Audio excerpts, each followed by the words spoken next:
DPO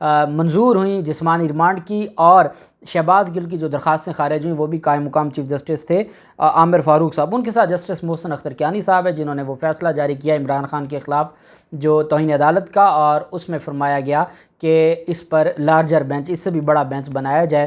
تو یہ 2 رکنی بینچ ہے جو مریم نواز کے خلاف سماعت کر رہا ہے ایون فیلڈ ریفرنس میں، صفدر اوان کے خلاف بھی اور مریم نواز کے خلاف بھی۔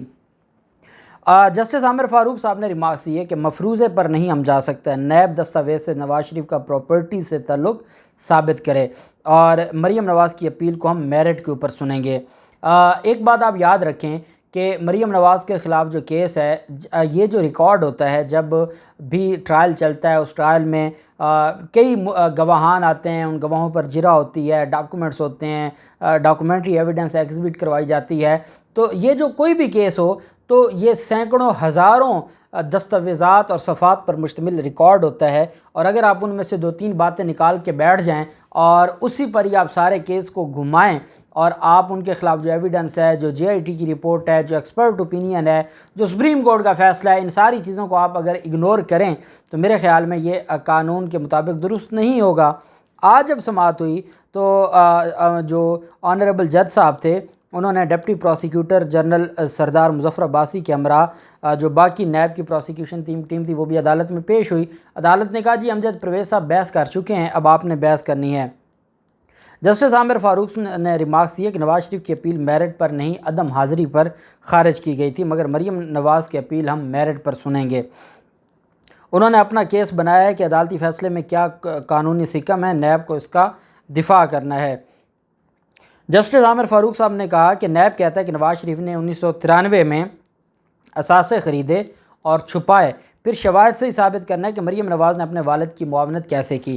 اچھا اب آپ ایک بات یاد رکھیں، آج جو چیز ڈسکس ہو رہی تھی وہ یہ تھی کہ اگر نواز شریف نے 1993 میں یہ اثاثے بنائے اور مریم نواز کے نام پر 2006 کی ایک ٹرسٹ ڈیڈ بنائی گئی تو یہ کیا معاملہ ہے۔ بیسیکلی کیس یہ تھا کہ مریم نواز اس میں شامل تھی، بینیفیشری تھیں، اور انہوں نے کیا کیا کہ جب ان کے خلاف جب نیب کا قانون 1993 میں تو نیب کا قانون ہی نہیں تھا، جب 1999 میں نیب کا قانون بن گیا، ان کے خلاف کیسز شروع ہو گئے، تو انہوں نے کیا کیا 2006 میں کیونکہ نواز شریف کے خلاف کیسز تھے تو مریم نواز کو انہوں نے ٹرسٹی بنا دیا اور ایک ٹرسٹ ڈیڈ بنائی۔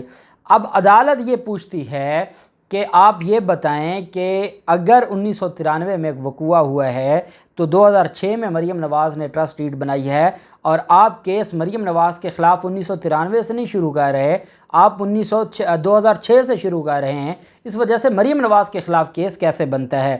بالکل ایسے ہی ہے کہ اگر کوئی مرڈر کیس ہے اور وہ مرڈر 1993 میں ہوا ہے اور وہ چلتے چلتے جو مرکزی ملزم تھا اس نے جب اس کے خلاف کیس شروع ہوا یا اس کو یہ تھریٹ تھا کہ میرے خلاف کیس شروع ہو سکتا ہے اور وہ کسی اور بندے کو اپنی جو تفصیلات بھی بتا دے اور جس ڈیوٹی پر وہ موجود تھا وہ اپنی جگہ کسی اور کا لکھ دے، ایک ڈاکومنٹ بنا دے جی کہ جب یہ مرڈر ہوا تھا میں ڈیوٹی پہ نہیں تھا، یہ تھا اور میں اس میں انوالو نہیں تھا اور یہ انوالو تھا اور اس کے خلاف تو کیس ہی کوئی نہیں بنتا، تو یہ نہیں کہا جائے گا کہ وقوع 1993 میں ہوا تھا اور اب 2006 میں آ کے کوئی معاونت کر رہا ہے کہ جو جرم کی معاونت ہے یا جرم چھپانے کی معاونت ہے یا جو مال مسروقہ ہے اس کو چھپانے یا ہضم کرنا، یہ بیسیکلی مال مسروقہ ہے۔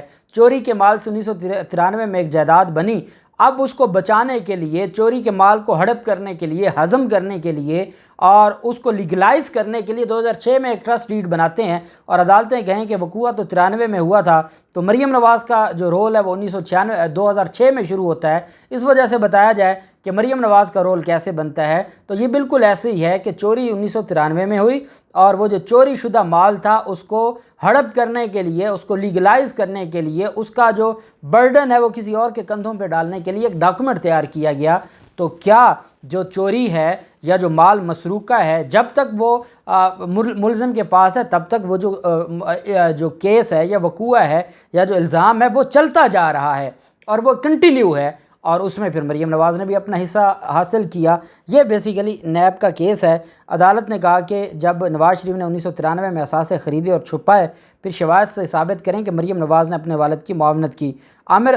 جسٹس محسن اختر کیانی صاحب نے فرمایا کہ ہم وہ ٹریک کلیئر کر رہے ہیں جس پر آپ نے آگے جانا ہے۔ جسٹس عامر فاروق نے مریم نواز کے وکیل سے مخاطب ہو کر کہا، امجد پرویز صاحب آپ نے دلائل مکمل کر لیے تھے، اب نیب کی باری ہے، جس کے بعد نیب پروسیکیوٹر عثمان چیمہ صاحب نے دلائل شروع کیے۔ نیب کے پروسیکیوٹر نے نواز شریف کو اشتہاری قرار دینے کا عدالتی فیصلہ پڑھ کے سناتے ہوئے کہا کہ عدالت نے لکھا کہ نواز شریف کو فیئر ٹرائل کا حق دیا گیا۔ عدالت نے لکھا کہ مسلسل عدم حاضری پر عدالت کے پاس اپیل خارج کرنے کے سوا کوئی چارہ نہیں ہے۔ پروسیکیوٹر نے کہا کہ عدالت نے لکھا کہ فیئر ٹرائل کا موقع ملنے کے بعد نواز شریف کو سزا سنائی گئی، مرکزی ملزم اب نہ عدالت کے سامنے اور نہ ان کی اپیل موجود ہے۔ عامر فاروق صاحب نے کہا آپ آگے بھی پڑھ لیں کہ کیا لکھا ہے۔ نائب پروسیکیوٹر نے کہا کہ عدالتی حکم کے مطابق وہ سرنڈر کریں یا پکڑے جائیں تو دوبارہ اپیل دائر کر سکتے ہیں۔ جسٹس عامر فاروق نے کہا کہ نواز شریف کی اپیل ہمارے سامنے نہیں تو یہ مطلب نہیں کہ ان پر فرد جرم ٹھیک ثابت ہو گئی۔ نواز شریف کی اپیل میرٹ پر نہیں، عدم حاضری کی بنیاد پر خارج کی گئی ہے۔ نیب کے پروسیکیوٹر نے کہا کہ سپریم کورٹ کے آرڈر پر یہ کیسز بنائے گئے۔ جسٹس عامر فاروق صاحب نے کہا کہ ہم نے تو ٹرائل پروسیڈنگ کو دیکھنا ہے۔ سپریم کورٹ کے آرڈر کے بعد ریفرنس دائر ہوا اور ٹرائل ہوا، ریفرنس اپنی اسٹرینتھ پر چلنا ہے۔ اس اپیل کے حوالے سے سپریم کورٹ کے فیصلے کا کوئی تعلق نہیں ہے۔ نیب پروسیکیوٹر نے کہا کہ سپریم کورٹ کے فیصلے میں باقاعدہ ایویڈنس آئی تھی اور سپریم کورٹ نے اس کے حوالے سے آبزرویشن دی ہے، اور ایک سپیریئر کورٹ کی جو آبزرویشن ہے وہ انفیریئر کورٹ پر بائنڈنگ ہوتی ہے۔ نیب پروسیکیوٹر نے کہا کہ جسٹس محسن اختر کیانی نے کہا کہ یہ تو اس کیس کا بیک گراؤنڈ ہے، اب آپ آگے چلیں۔ نیب پروسیکیوٹر نے پاناما کیس میں سپریم کورٹ کے فیصلوں کا حوالہ دیا۔ عامر فاروق صاحب نے کہا کہ سپریم کورٹ نے جو آبزرویشن دی ہے ان کا آپ کو ابھی فائدہ نہیں ملنا۔ جسٹس محسن اختر کیانی صاحب نے کہا کہ سپریم کورٹ کی وہ آبزرویشن ٹرائل سے پہلے تک تھیں۔ جسٹس عامر فاروق نے استفسار کیا کہ جے آئی ٹی کے بعد نیب نے مزید کیا تفتیش کی۔ نیب پروسیکیوٹر نے بتایا کہ نیب نے بھی آزادانہ تفتیش کی، ملزمان کو کال اپ نوٹسز بھجوائے گئے۔ جسٹس محسن اختر کیانی نے کہا کہ ملزمان تو آج بھی اسی جگہ کھڑے ہیں کہ وہ ٹرسٹ ڈیڈ کو تسلیم کرتے ہیں۔ جسٹس عامر فاروق نے سوال کیا کہ مریم نواز اور صفدر کے خلاف کیس کیا تھا، مختصر بتائیں ان کے خلاف کیس کیا تھا، جلدی بتائیں۔ نیب پروسیکیوٹر نے بتایا کہ مریم نواز نے نواز شریف کو آمدن سے زائد اثاثے بنانے میں معاونت کی۔ جسٹس عامر فاروق نے کہا کہ آپ نے بتانا ہے کہ مریم نواز نے کس انداز میں نواز شریف کی معاونت کی ہے۔ ہم نے ایک فیصلہ لکھنا ہے تو ہمیں سب چیزوں میں کلیئر ہونا چاہیے، یہ اپارٹمنٹس کیسے خریدے گئے۔ نیب پروسیکیوٹر نے کہا کہ آف شور کمپنیوں نیلسن اور نیسکول نے یہ اپارٹمنٹس خریدے، اور پھر وہ آگے انہوں نے اپنی تفصیل بتائی۔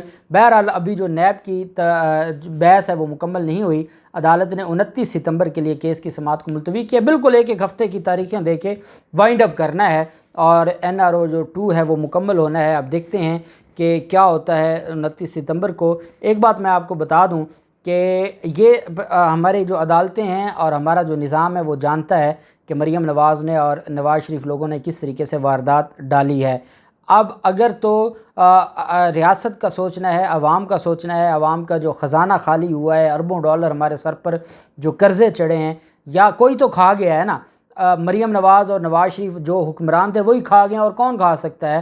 اور اگر ان کو ٹیکنیکلی بنیادوں پر ریلیف دیے گئے، اور جب پتہ ہے کہ ہمارا قانون کمزور ہے، اور ہماری سپریم کورٹ نے تبھی تگڑے فیصلہ دیا تھا پاناما کیس میں تاکہ وہ فیصلہ نیب کو بیک کرے اور بتائے کہ جو نیب کا یہ جو کیس ہے مریم نواز اینڈ کمپنی کے خلاف، یہ عام کیسز نہیں ہیں، یہ بہت بڑی انہوں نے واردات ڈالی ہے اور طریقے سے واردات ڈالی ہے۔ اور اگر آپ نے ٹیکنیکل طریقے سے ان کو اتنا ریلیف دینا ہے، اور آپ نے یہی سمجھنا ہے کہ ایک سائیکل چور اور مریم نواز کا کیس ایک جیسا ہے، تو پھر میرے خیال میں کبھی بھی ان بڑے چوروں کے خلاف کیسز ثابت نہیں ہوں گے، کیونکہ انہوں نے اتنے ڈسپلن طریقے سے واردات کی ہے۔ پہلے یہ قانون دیکھتے تھے، پھر یہ واردات ڈالتے تھے، اور پھر یہ ایک دوسرے سے پوچھتے تھے کہ کوئی قانون موجود تو نہیں ہے کہ جس میں ہم پھنس جائیں گے، کیونکہ قانون بنانے والے یہ تھے۔ اور ابھی یہ جو نیب قانون میں ترمیم ہوئی ہے وہ بھی اپنے کیسز کو ایک بڑے ملزم کے کیس کو دیکھ کے انہوں نے نیب قانون میں ترمیم کی ہے کہ کوئی رہ نہ جائے، اور اس پر بھی اگر عدالتوں کا یہ رویہ رہتا ہے تو پھر کبھی کسی بڑے کو سزا نہیں ہوگی۔ اللہ پاک پاکستان کامیاب ناصر ہو۔ بہت شکریہ۔ اللہ حافظ۔ پاکستان زندہ باد۔